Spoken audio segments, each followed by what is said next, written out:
Welcome to The Explainer. Today we're talking about the absolute ultimate structural shield of your house, your roof. I mean, it's literally the one thing standing between everything you own and the absolute worst that nature can throw at it. So, to really understand the stakes here, we're going to look at the incredibly challenging climate of Lincolnwood, Illinois, as our high-stakes microcosm. It is the perfect proving ground to understand exactly what your roof is up against every single day. So I have to ask, is your home's first line of defense secretly failing? I ask this because, roof damage rarely starts with some massive dramatic collapse. Actually, it starts with hidden vulnerabilities. A tiny gap here, a missing granule there. Honestly, by the time water is dripping through your living room ceiling, the battle was lost weeks, maybe even months ago. Today, we're going to transform you from a passive homeowner just hoping for the best into a highly proactive defender of your property. Okay, let's dive right into this. Here is our blueprint for today. We're breaking this down into 5 quick sections. The Midwestern roofing battlefield, spotting the hidden damage, repair, restore, or replace, the 3-step fix, and finally, codes, insurance, and timelines. Let's get right to it. Section 1. The Midwestern roofing battlefield, elements versus your home. Homes in Lincolnwood face a seriously brutal year-round gauntlet. Think about this for a second. In the winter, relentless freeze and thaw cycles physically crack your shingles and split their waterproof seals wide open. Then, fast forward to summer. The sun beats down and literally bakes your roof to 160 degrees. That intense heat is just cooking the adhesives and curling the edges of your shingles. Throw in severe thunderstorms with straight-line winds, and your roof is in a 365-day-a-year fight for its life. And here's where it gets kind of wild for established neighborhoods. All the charming aspects of older suburban areas, they actually compound the threat. Take Lincolnwood's beautiful matured trees near Proesel Park, for example. They look amazing, but during a storm, they drop heavy branches that can punch right through roofing membranes. Plus, fallen leaves constantly clog gutters, creating standing water.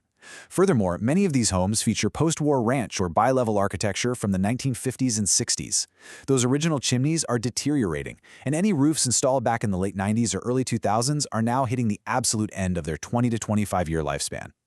Moving right along to Section 2, spotting the hidden damage before disaster strikes. Now, what's absolutely fascinating and frustrating is how this breaks down one of the most misunderstood winter roofing issues out there, the ice dam. This isn't just a heavy block of ice up there. See, when your attic is poorly insulated, heat escapes and melts the snow on the higher parts of your roof. That water trickles down to the freezing cold edges, solidifies, and forms a literal dam. As more snow melts, that water pools up and is forced backwards, up under the shingles and straight into your ceilings and exterior walls. It's basically a perfect storm of poor insulation causing massive water damage. But hey, what about spring and summer? Well, check out these hidden signs of hail damage. Hail rarely punches clean holes right through your roof. No way. It strikes silently, knocking the protective granules right off your shingles, which you'll actually see as dark spots on the roof or a surprisingly heavy buildup of granules in your gutters. You'll also spot dents on metal vents and noticeably soft spots on the asphalt. Hail weakens your shingles silently, forcing your roof to age years faster after just a single severe storm. And of course, we absolutely cannot forget about wind and time. Straight-line winds lift the edges of shingles, tearing the tabs completely free and leaving the bare underlayment completely exposed to the rain. Meanwhile, the metal flashing sealing the gaps around your chimney, it silently corrodes after 15 to 20 years. Once those sealants dry out and inevitably crack, water is super sneaky. It will easily find those tiny gaps and migrate straight down inside your walls. All right, Section 3. Repair, restore, or replace. Choosing the right fix. So when you're deciding between solutions, contractors actually use a really great rule of thumb. If your roof is 15 to 20 years old but mostly functional, a targeted restoration can easily fix isolated weak points like replacing deteriorated valley flashing or a few missing shingles. But when do you actually need a complete tear-off? Well, when repair costs approach 40% of the total replacement value or the roof's life expectancy is completely exceeded, it makes long-term financial sense to just tear the whole shebang down to the deck and start fresh. And if you do end up replacing it, you've got to remember this specific ratio, 1 to 150. Illinois Building Code requires 1 square foot of ventilation for every 150 square feet of attic space. Why does this matter so much? Because without balanced airflow, heat just gets trapped. It literally cooks your brand new shingles from below, dropping their rated lifespan by a massive 30 to 40%. Proper ventilation is literally the secret sauce to a roof that actually lasts. Section 4. The three-step fix, professional methodology. Honestly, it all boils down to 3 really simple steps. Step 1 is the damage assessment, an honest, ground-level and on-roof inspection that documents the real condition of your home. Step 2 is repair execution. For a lot of standard jobs, a professional crew arrives with materials and finishes the entire thing in a single day, protecting your property the whole time. Finally, Step 3 is the final inspection. They'll walk you through the work, hand over the photos, and do a complete obsessive cleanup. They even run magnetic rollers over your driveway so you never end up with a stray nail in your tire, which is a lifesaver for sure. And finally, Section 5. Codes, insurance, and timelines. Logistics and timelines. When it comes to materials, those cheaper 3-tab asphalt shingles are definitely going to fail faster in harsh weather. But architectural asphalt shingles, they offer fantastic, cost-effective defense for steep residential roofs.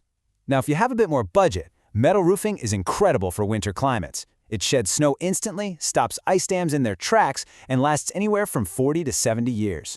And for flat surfaces like a garage addition, a rubber membrane is ideal because it flexes beautifully during extreme temperature swings without cracking at all. Okay, so the absolutely crucial point here is knowing what to expect when you pick up the phone. If you have an active leak, a good emergency crew dispatches in about 2 hours and can complete a patch in 3 to 4 hours. A single section replacement takes a day or 2, while a complete tear-off of a standard home takes roughly 2 to 5 days. But be aware, if you're involving your insurance company for storm damage, you've got to add 1 to 3 weeks just for the claim processing and adjuster approvals. Speaking of insurance, there is a super critical boundary you really must understand. Your homeowner's insurance covers sudden, accidental damage. Wind lifting shingles, hail impacts, a tree falling on your house, those absolutely trigger legitimate claims. But insurance explicitly excludes wear and tear. If your 25-year-old shingles are naturally curling up and leaking just because of maintenance neglect, yeah, that claim is going to get denied right out of the gate. And please don't forget the paperwork. While an emergency crew can throw a tarp up instantly to stop water from pouring in, a complete roof replacement absolutely requires pulling building permits from your local village or city. And honestly, these permits are your best friend. They verify that the contractor is licensed and that the work actually meets current wind resistance and structural codes. It protects your massive investment and ensures you don't face any annoying delays when you eventually go to sell your home. Which brings us to our final, kind of provocative thought for the day. When was the last time you actually checked your shield? Seriously, don't just sit there and wait for water to start dripping onto your kitchen table. Walk outside, look up, check those gutters, and take proactive control of your home's defense before the next big storm hits. Thanks so much for joining me on this explainer, and stay vigilant out there.